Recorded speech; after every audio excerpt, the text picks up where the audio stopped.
All right, well, TikTok. Talk to me about that, bro. How did that... Man. So that's kind of where all the energy is at now for me and my wife, right? It's a TikTok, you know.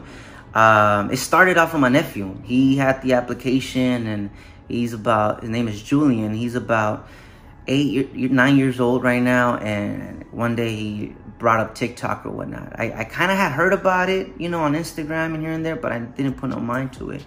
I only had Instagram. And he showed me the videos. I downloaded the app on my phone for him or whatnot. And that was that. And then one day I was messing with the app, and I did a prank video with my wife, right? Calling her the wrong name. TikTok challenge.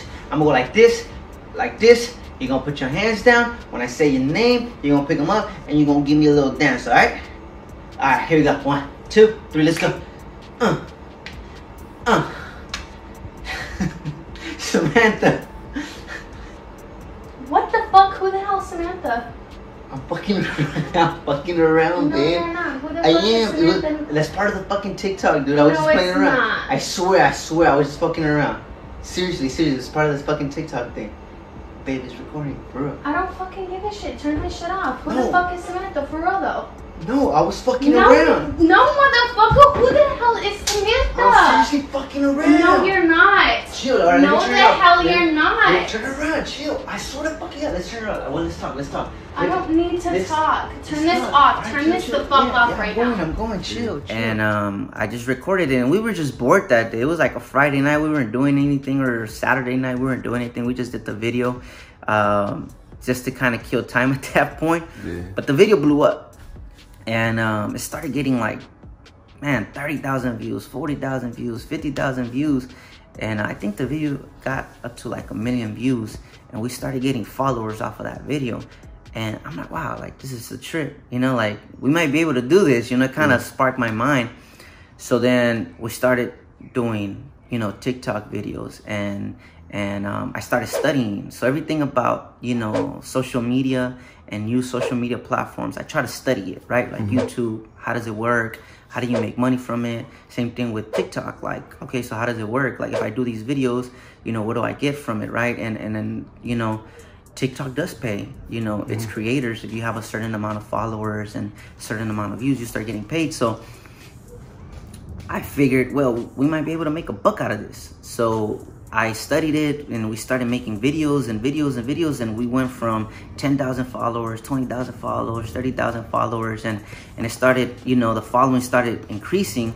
And at that point, it was like, yeah, this is serious, you know. We were getting, you know, a couple dollars from it, and obviously it was helping with my wife's business. It was helping with our other social media platforms, because those followers were going to our other social medias, and we started taking it like a job, right? So then we kind of made a schedule, and we were dropping videos on a daily basis, 1 or 2 videos on a daily basis, and it just kind of took off. And we focused on, you know, we kind of tested the waters on the type of videos that we could do, but right now I think we clicked on the type of videos our followers like, and it's all comedy, right? And we're at 1.6 million followers, right? So that was in a year. We did that in a year. We did for sure the 1 million in a year, and I mean, we're about halfway through this year, and we're at 1.6. So if things are going, we might be able to hit 2 million hopefully by the end of the year. And sure. It's dope, you know. It's dope. It's something that, you know, connects me and my wife to do videos, and we enjoy it. And sometimes our son comes out in those videos. But it kind of became like a little job for us, you know. She's a stay-at-home wife raising her child, and it does help and stuff. That's dope. And you found your lane, like, to, you know, people can relate to it. Like, I swear everything you guys do is like, man, that's true as hell. Like, yeah, so for the people that don't know, our videos is, I'm obviously, you know, Hispanic, Mexican, and my wife is, she's half white, half Syrian, and our videos are pretty much focused on, like, the differences between Hispanics and another culture. I'm trying to put it in the best possible way to understand, and another culture, and how much, you know, us Hispanics, you know, have these beliefs and these myths, you know what I mean? Like, you can't go outside after you shower because you might get sick. You know, we just did a video like that. Or, you know, taking my Hispanic boyfriend to eat sushi, and I'm amazed. I was like, I'm not eating this raw fish because, you know, that might not be safe. You know, so it's just really the comedy side of,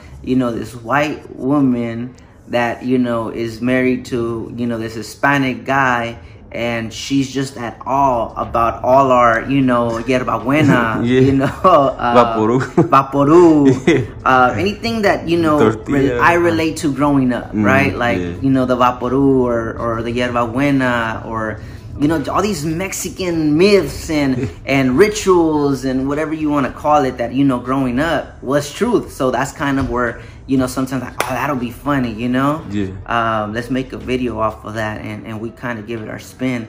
And I do think that a lot of like Hispanic people relate to it because they went through that similar, you know, upbringing or definitely. Hey, so I don't know if people know, but you know, I know you, me knowing you personally, I know that you guys met online, right? Right. And that's beautiful that now you guys are doing stuff where y'all bonding together online, and it's like awesome. How did that come? Like, where you guys met online and y'all got married and had a like kids, and y'all happy and shit, and so we're like from that whole new generation, right? That it's just like, what you met? What do you mean you met online? Yeah. So when we were doing music at that time, Twitter, Instagram, or whatever.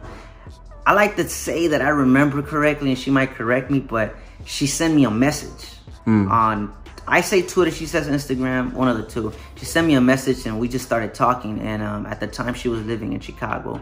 I was living here in LA, and we just started talking. You know, we started talking daily, and then, you know, she was a cool person that I really liked talking to. So then we started, you know, talking on the phone, Skyping, and iPhone, you know, video or whatnot, and that kind of became the norm, right? Just kind of talking through this like internet way, you know. We never met, and then just, you know, long story short, one day she said, hey, you know, I think it's time. This is the only way this relationship is gonna work is if, you know, one of us, you know, makes a move. And she took that leap of faith to basically, you know, leave, you know, everything she knows, like back home, her family, her, you know, sisters, brothers, and so on, and she moved to LA with me.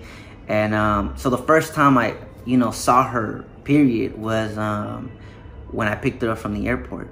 That was like the first time we physically ever touched and saw each other, you know, in person. And, you know, thankfully it worked, man. There's a lot of people like, dude, you're tripping. You got this girl that doesn't know anybody over here, you know, that has no family over here, and you got her moving out here, and if it doesn't work, then what, right? And she's living with you. You know, at that time, I've never lived with anybody besides, you know, my own family.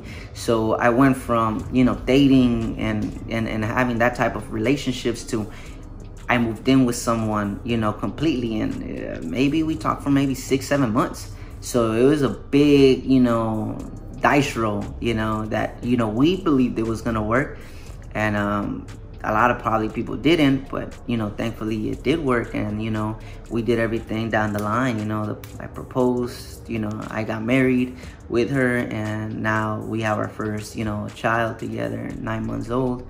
And man, you know, here we are. Y'all blessed, you know? Man. That's beautiful. It's so romantic. It's everything, bro. I know, right? Yeah. I gotta make a movie out of it. But yeah, so for sure, I'm thankfully, you know, it worked, and this is where we at now. That's nice. And what's to like come? Like, is there anything that you want to plug that you know, anything like, that I want like business, like your wife's business, or anything that you want to? Yeah, man. So if this is the first time you're seeing me, you know, we make TikTok comedy videos. You know, TikTok Cisco Kid and Kina. That's our handle on TikTok. And my wife also has, you know, a small boutique business for, you know, women, you know, sandals, clothing, and stuff.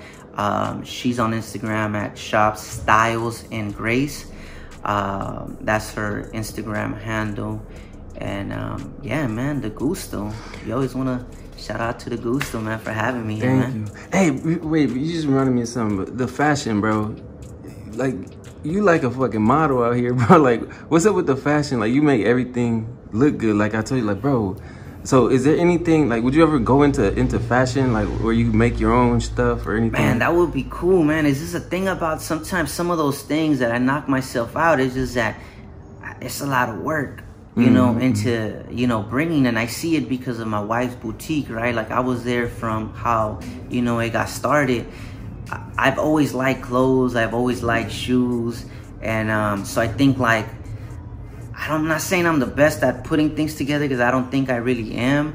I don't, you know, I don't know if I could actually physically do it, but I do love, that's where it really is. I do love, you know, clothes. I do love, you know, styles and shoes and so on. So I would love to work, you know, with people. I don't know if, you know, if I could put something together on my own, you know what I mean? Like, from scratch and be able to sell it. Like, I don't know if I'm that creative, you know, but I do. You just know what look like what goes. Yeah, like, I do shout out to the people that do it, you know, because I do see it, knowing, you know, a couple people that done it. You know, you have your clothing line, you know, the Gusto, and my wife's have her boutique, and it's a grind. You know what I mean? Definitely. It's a grind.